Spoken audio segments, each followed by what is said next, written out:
우리가 이제 21장과 22장 말씀을 통해서 하나님의 나라에 대해서 설명을 받고 있습니다. 하나님의 나라는 어떻게 만들어지는가, 하나님의 나라는 어떻게 생겼는가 등등을 계속 살피고 있는데, 어제는 이런 말씀을 드렸어요. 어제 본문 말씀 속에 무슨 얘기가 있었냐면, 새 예루살렘 성에는 뭐가 없다고 그랬죠?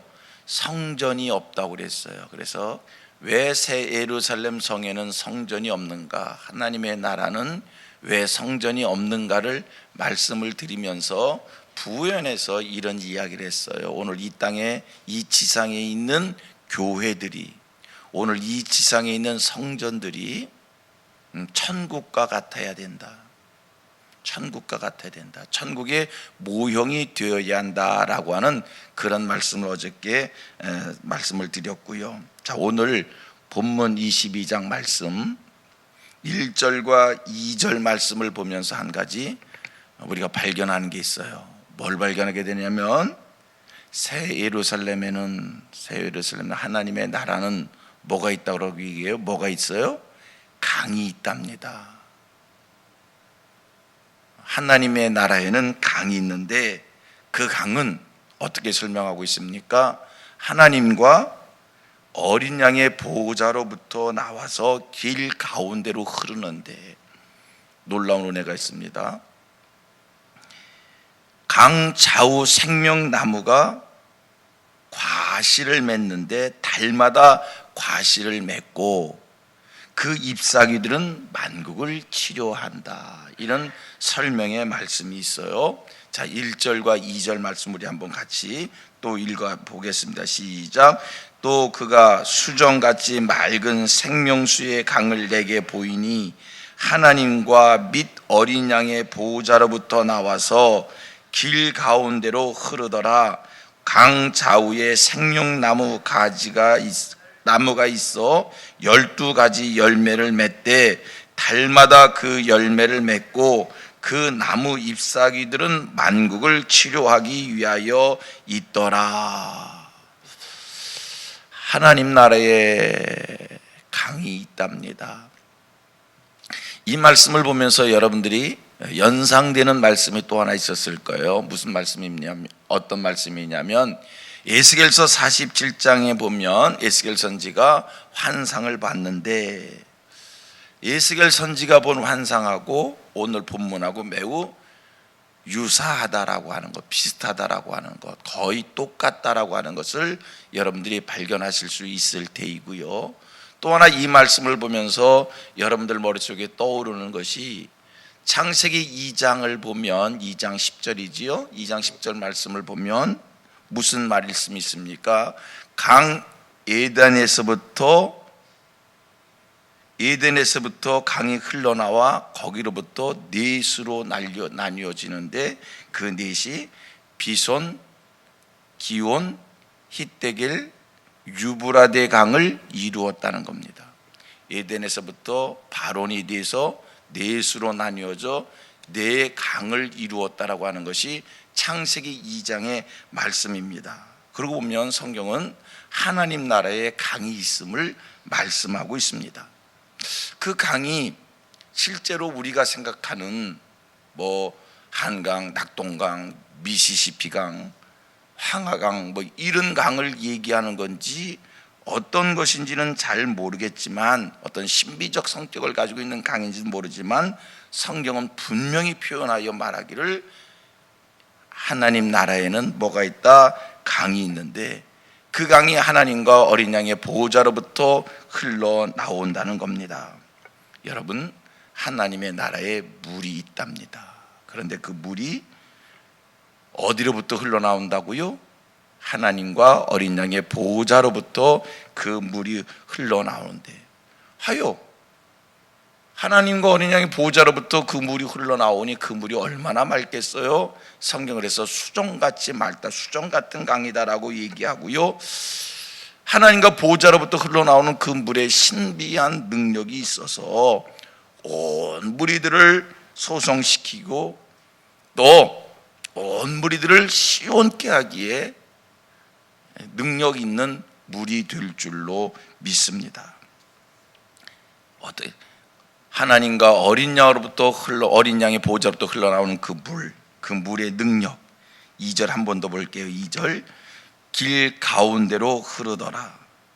강 좌우에 생명나무가 있어 12가지 열매를 맺되 달마다 그 열매를 맺고 그 나무 잎사귀들은 만국을 치료하기 위하여 있더라. 제가 지금 계속 이 말씀을 천천히 강조하여 여러분들에게 이렇게 주지시키는 데는 이유가 있어요. 이 말씀이 조금은 신비합니다.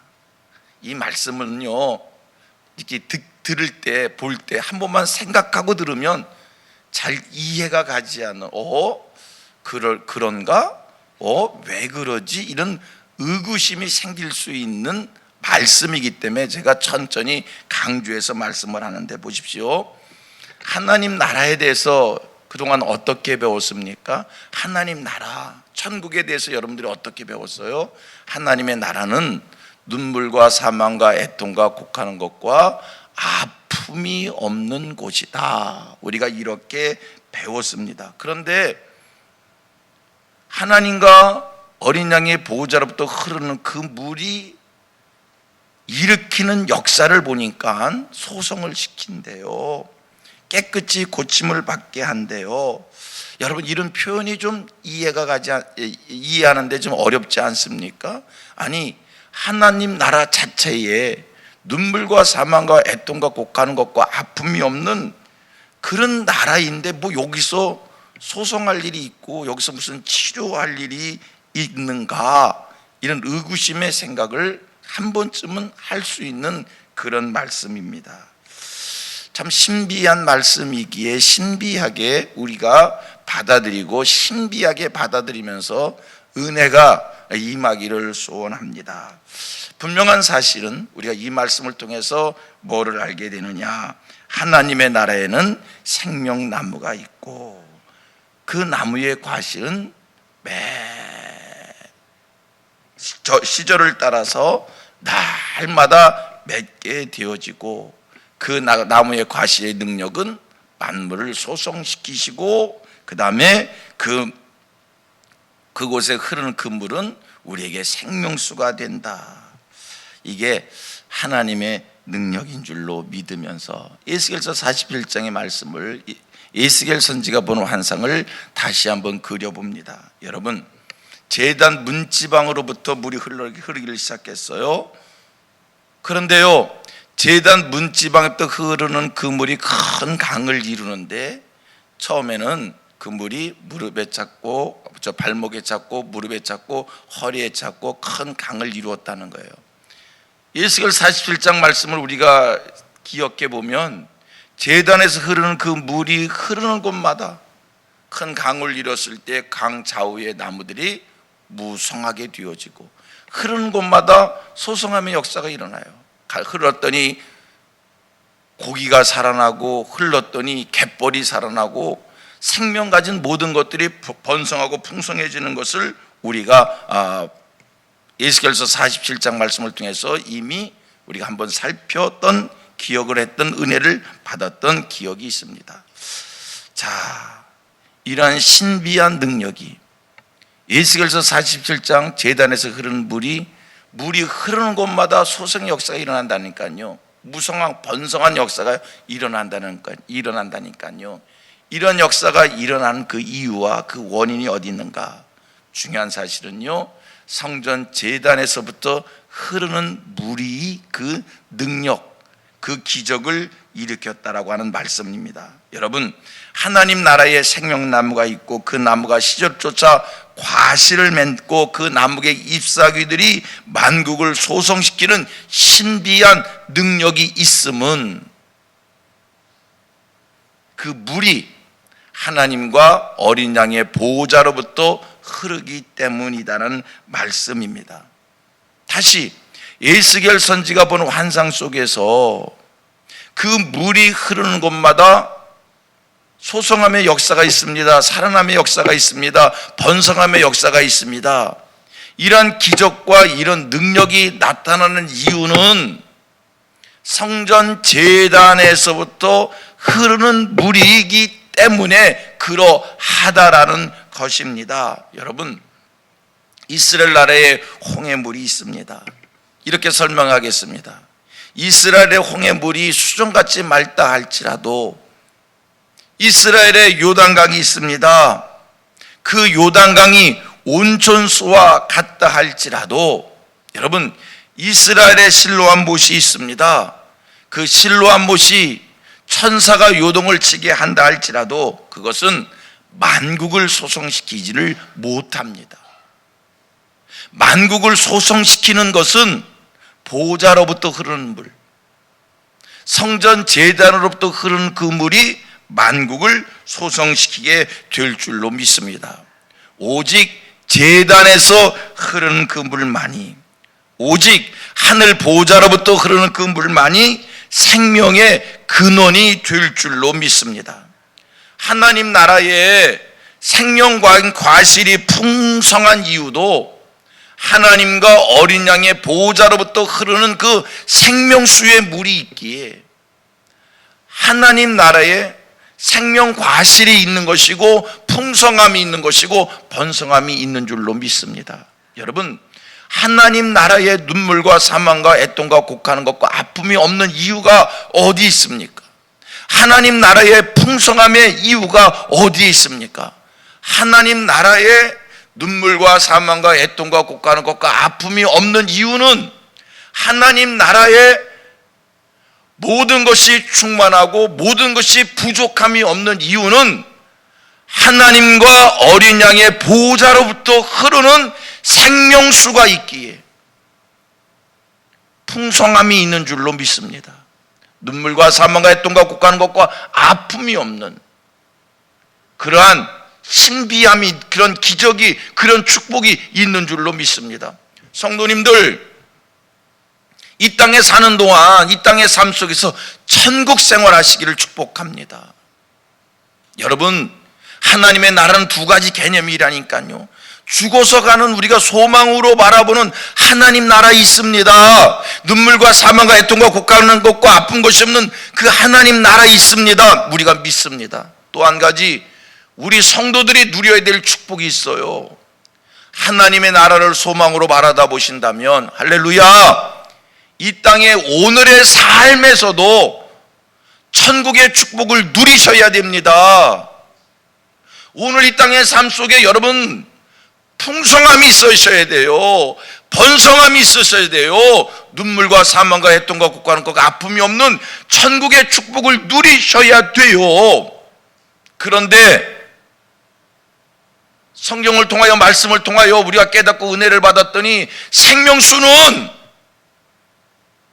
번성케 하는, 충만케 하는 그 생명수는 새 예루살렘 성에만 있는 것이 아니라 하나님과 어린 양의 보좌에서 흐르는 하나님 나라, 그 죽어서 가는 그 나라, 이 다음에 얻는 그 나라에서 있는 것이 아니라, 할렐루야, 놀랍고 감사한 것은 오늘도 하나님께서 이 땅에 그 생명수를 흘러 보내주신다는 거요. 아멘이지요.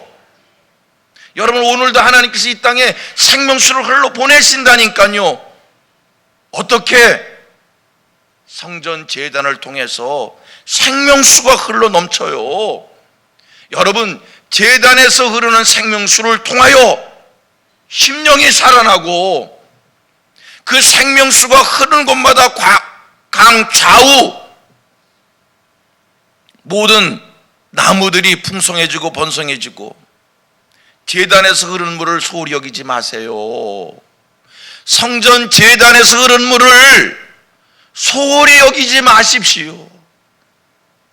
우리 성민교회 이 제단, 하나님께서 허락하신 이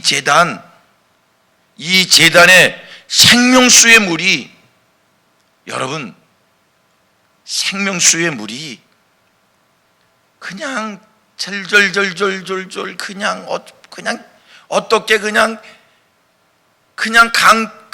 실오라기처럼 그렇게 흐르는 것이 아니라 에스겔서의 말씀처럼 이 제단에서 흐르는 물이 큰 강을 이룰 수록 콸콸콸콸 넘쳐 흐르는 이 축복이 임하기를 소원합니다. 우리가 교회를 세워간다, 교회를 회복한다, 무슨 운동해야 되는 거냐면요, 프로그램 운동이 아닙니다. 교회를 재밌게 해서 사람들을 불러 모으는 그 운동을 하는 것이 아닙니다. 여러분, 이 제단에 생명수의 물이 흐를 수 있도록, 그게 교회를 세워가는 겁니다. 그러고 보니까 이 민족을 살리는 것도, 이 나라를 살리는 것도, 오늘 모든 이들이 그냥 한결같이 뜻이 있는 사람들이 이렇게 얘기해요. 오늘 우리나라가 병들었다는 거예요. 시름시름 앓고 있다는 거예요. 언제 이 나라가 깊은 병에서 치유를 받을지, 아니면 이 깊은 병으로 시름시름 앓다가 그냥 이 나라가 소멸될지 망할지, 하나님의 눈으로 이 나라를 보면 어떻게 보일까? 세상 사람들이 보는 관점하고 믿음의 사람들이, 하나님 앞에 있는 사람들이 보는 눈의 관점은 다른 거예요. 여러분, 신앙의 눈으로 성경의 진리 말씀 안에서 하나님이 허락하여 주신다면, 하나님의 나라로 우리나라를 보면 이 나라가 어떻게 보일까? 중병을 앓고 있는 것을 보이지 않습니까? 이렇게 말하면 세인들이 벌떼같이 일어날 거예요, 세상 사람들이. 그러나 우리는 하나님 앞에 있는 사람들이잖아요. 성경으로, 하나님의 눈으로 우리나라를 보면 여러분 어떻게 보일까? 중병에 걸린 것으로 시름시름 앓고 있는 것으로, 이거 치유하지 않으면 이 나라 이거 깊은 병에서 망할 것처럼 보이지 않을까? 여러분이 한번 신앙의 눈으로 이 나라를 보실 수 있기를 바랍니다. 망할 것 같아요. 망할 것 같아요. 그럼 어떻게 하겠습니까? 무엇으로 이 나라를 살릴 겁니까? 성경대로 얘기하자고요. 무엇으로 살릴까요? 지혜의 샘으로 살릴까? 교육의 샘으로 살릴까?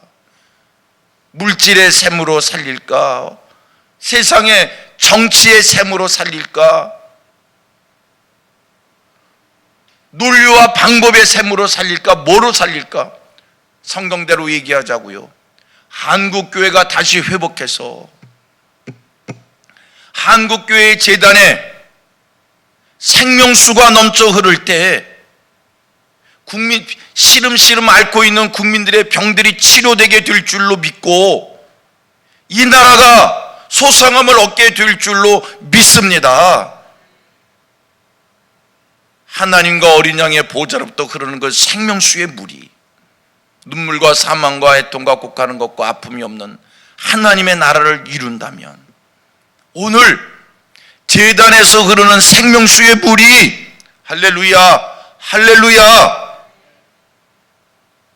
제단에서 흐르는 생명수의 물이 이 민족을 살리게 될 줄로 믿습니다. 성민 제단에서 흐르는 생명수의 물이 우리 성민 성도들의 영육을 강건케 하는, 우리 성민 성도들을 살리는 생명의 샘이 될 줄로 믿습니다. 우리 제단에, 우리 성민 제단에 생명수가 흐를 수 있도록 여러분, 하나님의 말씀이 확실한 교회, 하나님의 말씀을 두렵고 떨림으로 받는 교회, 하나님을 대면하는 교회, 하나님의 영광이 충만한 교회, 하나님의 은혜를 사모하는 교회, 복음이 확실한 교회, 생명수의 샘이 흘러 넘칠 수 있도록 영감이 있는 교회, 영성이 있는 교회, 하나님을 두렵고 떨림으로 모시는 교회, 하나님을 집중하는 교회, 하나님이 싫어하시는 온갖 악한 것들을 이 교회 속에서 제거하는, 씻어내는, 철저히 경계하는 이런 교회 만드십시다. 교회의 본질이 뭡니까? 교회가 힘써야 될 게 뭡니까? 그동안 한국교회가 본질을 잃어버리고 자꾸 눈에 보이는 것, 세상의 방법과 세상의 논리를 교회 속에 끌어들여서 교회를 만들어가고 교회를 세워가는 동안 제단에서 흘러야 될 생명수의 물이 마른 거예요. 교회가 진리를 수호할 수 있게 되기를 원합니다. 여러분, 뭐가 세속입니까? 뭐가 세속입니까? 세상 것이 교회 속에 들어오는, 여러분, 하나님을 집중하고 하나님을 바라보고 말씀을 중심하고 이것 떠나서 자꾸 경험을 얘기하고 경영을 얘기하고 얄팍한 지식을 얘기하고 자기 의를 주장하고 자기 목소리를 높이고, 이게 세속이요. 교회를 사랑한다라고 하는 미명하에 교회를 세속화시키지 말고요, 우둔하고 미련해도 말씀 앞에 서시는 하나님의 사람들 되셔서 교회를 지키시고 민족을 살리고 성도들을 복받게 하는 그런 성민교회 되기를 원하고, 그런 교회를 세워갈 수 있게 되기를 축복합니다. 방법이 없다고요? 논리가 없다고요? 무식하다고요? 세상적 기준에 뒤떨어져서 미련하다고요? 하나님 앞에 계시기를 바랍니다. 하나님의 방법은 세상과 달라요. 그래도 하나님을 사랑하고, 그래도 하나님을 의지하고, 그래도 복음을 붙잡고, 그래도 제단의 생명수가 흐르기를 원하는 영감 있고 영성 있고 말씀 중심으로 갈 때, 그게 민족을 살리는 거예요. 한국교회를 살리는, 이 민족을 살리는 성민교회, 우리 성민교회 성도들의 영육을 강건케 하는 우리 성민교회 되어지기를 소원합니다. 축복합니다. 진리를 수호하는 그런 복음 앞에 있는 제단의 생명수가 마르지 않는 그런 교회를 세워갈 수 있게 되기를 축원합니다.